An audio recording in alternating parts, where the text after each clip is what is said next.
Oi, eu sou a Mel. Esse vídeo eu vou falar um pouco sobre a história do tarô e já vou falar. Ela é polêmica, é uma história polêmica e eu decidi falar só vamos dizer,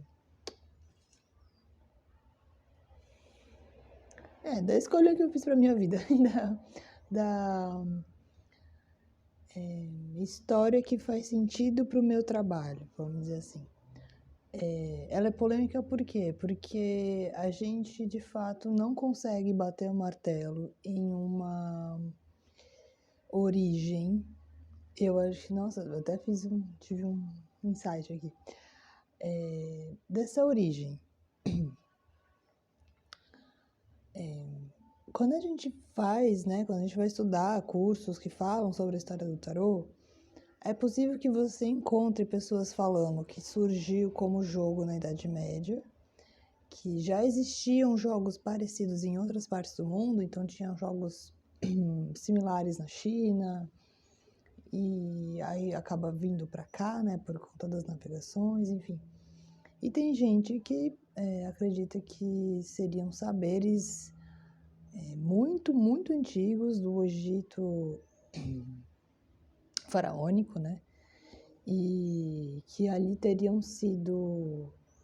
os arcanos teriam sido criados para guardarem saberes da humanidade e que só depois de um tempo a gente acessaria. Como já é uma história com polêmica e como eu não estudo tudo, eu não vou dar conta de estudar tudo, eu vou falar mais voltado para a parte da história, até porque eu tenho que fazer jus à minha ancestralidade, né? Não vou ficar falando do que está tão longe de mim. Dessa história que era um jogo popular na Europa e que o nosso primeiro registro encontrado foi lá para 1300. Quem tem uma bibliografia muito interessante e até bem prática de se ler é o Ney Naif, que é o tríptico dele, os 3 quadros. Mentira, são 3 volumes, tá? Mas só fiz alusão aos quadros da Idade Média. Que é para todo mundo que está aprendendo a fazer tarô mesmo, a jogar tarô, estudar tarô. Ele traz essa parte histórica dos primeiros registros que a gente tem de fato do que era esse baralho, do que era esse jogo. Porque, primeiramente, então, essa é a minha escolha, tá? Eu não vou falar do rolê egípcio. Tem muitas outras pessoas que falam, inclusive a primeira pessoa que eu ouvi falar de tarô na internet foi o próprio Newton Schultz, ele fala muito disso. Então fica aqui para vocês pesquisarem, mesmo que vocês no final não optem por falar sobre isso, mas é sempre bom da gente ficar sabendo. Como o Ney coloca no livro, no primeiro, né?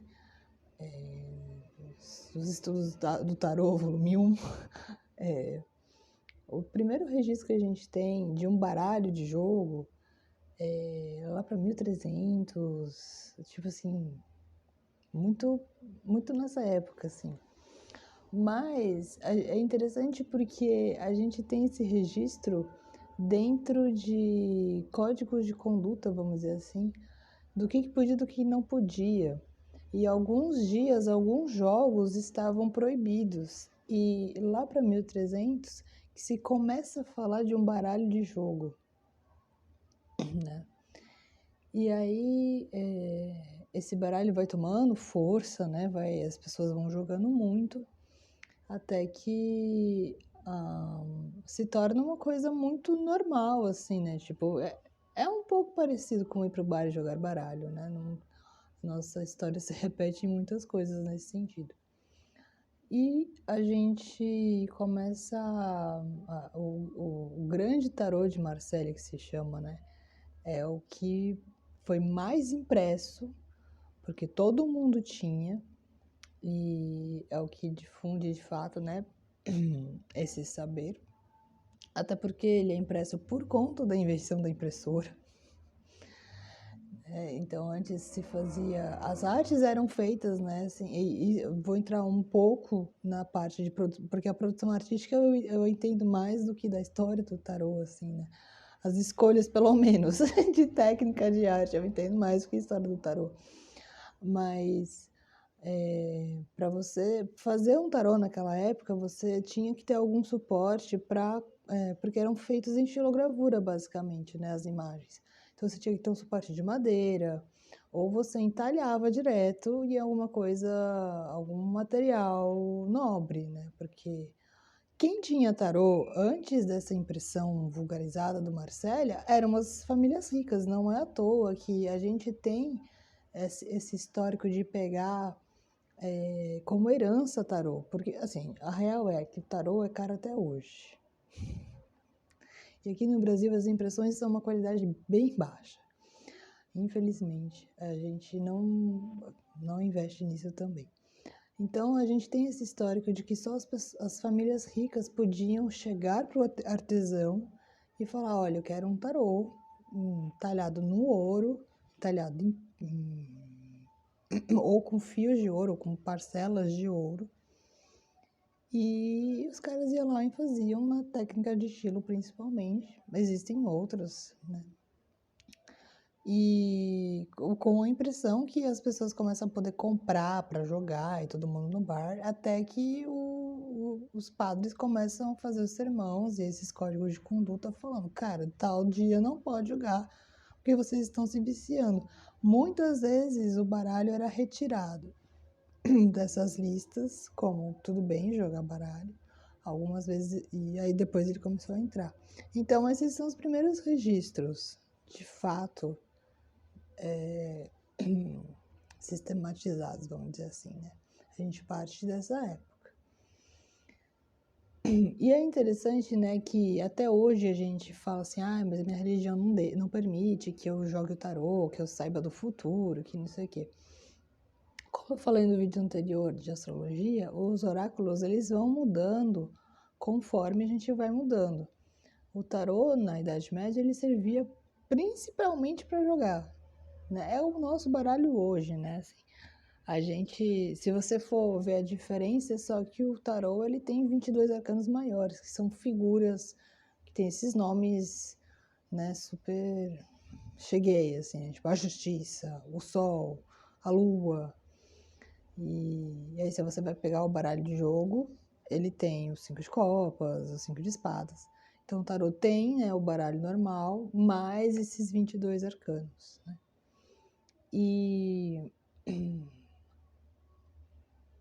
eu falei isso porque as pessoas não têm medo, né, que não pode ver o destino nelas, porque o oráculo vai mudando as suas as suas funções ao longo das eras. Então, se ele passa para ser de jogo, para ser um objeto oracular depois de um tempo, principalmente nas escolas iniciáticas, em alguns grupos ocultistas que usam como ferramenta de desenvolvimento espiritual de fato, sim, né, naquela época se usava o tarô, né, quando já viram uma ferramenta oracular,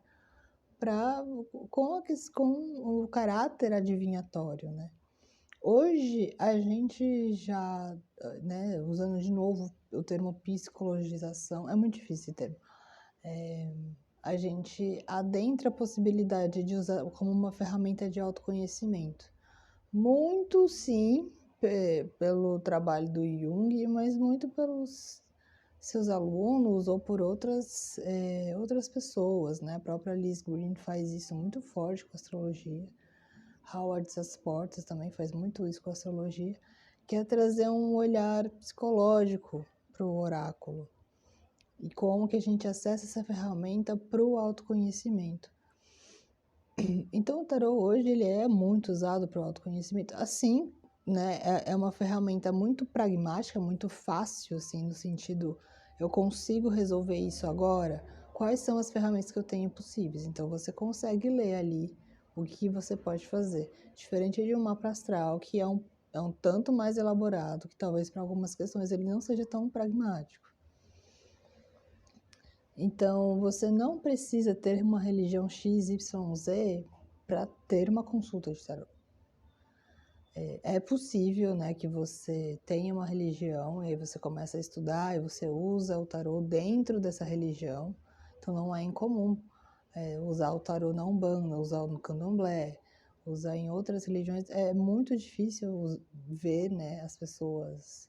Já vi livros de tarô sendo vendidos em bazar de igreja, mas as pessoas atendendo dentro das igrejas eu nunca vi, né? Porque ainda tem muito forte essa coisa de que a gente não pode prever o futuro só a Deus pertence. E o caráter hoje do tarô, ele pode ser para além ou também outras coisas, né? Não sei qual que é a melhor palavra. Não precisa ser só adivinhatório. Então, eu estou numa relação que eu não estou muito feliz e eu queria saber como lidar melhor com essa fase. Ali vai aparecer o que você consegue fazer com o que você tem. E não necessariamente vai aparecer que você vai terminar ou que você vai casar dali 2 semanas.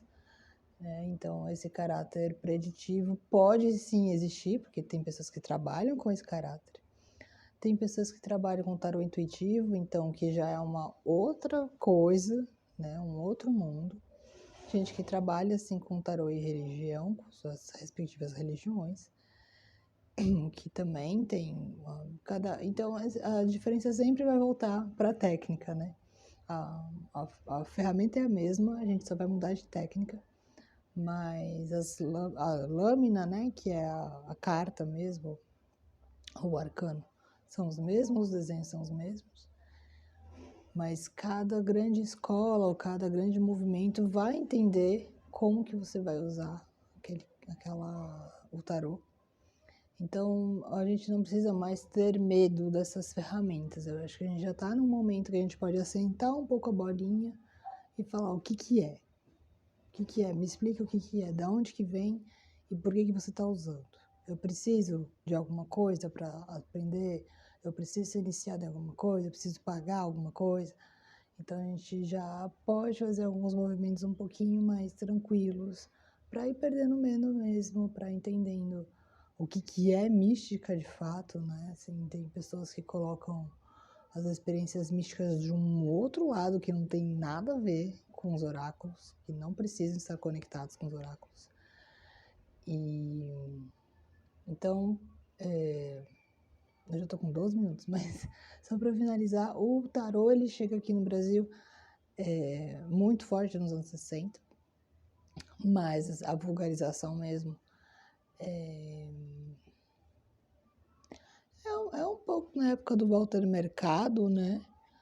Porque ele misturava, ele falava mais de astrologia, mas às vezes tinha umas misturas. E a gente tem essa coisa muito específica, né, do lambe-lambe da tarotista, da cartomante intuitiva, da cartomante que faz a narração, que traz o seu amor em 3 dias, que desfaz trabalho, né? Então a gente tem um histórico de sincretismo religioso com o tarô. E essa é a nossa história, da onde a gente vai partir, né? Assim, claro que, assim como a astrologia, muito desse saber veio para cá por conta de esotéricos, de pessoas ocultistas, de pessoas que já estudavam em outros lugares ou que acabaram estudando com pessoas que vieram para cá. Mas a nossa imagem forte, a nossa lembrança forte é de ver esses anúncios na rua, esses anúncios no jornal e até na revista, enfim, né? Tudo mídia impressa ou na rua, assim. E até ver as ciganas tirando na rua também, né? Porque uma outra polêmica, se os ciganos também não teriam trazido, né? E sido, né, os criadores do tarô e trazido para o ocidente e tal. Então, mas a gente vê as ciganas na rua jogando, né? Então essa é a nossa história com o tarô, né? A história brasileira com o tarô. Uma das facetas, acho que é a melhor palavra, uma das facetas da história brasileira. E aí a gente chega, a internet chega, né? Aí eu acho que isso já é para outro vídeo. Espero que vocês gostem. Sigam lá no Instagram também, Dança de Plutão. Compartilhem, divulguem para seus amigos. E é isso.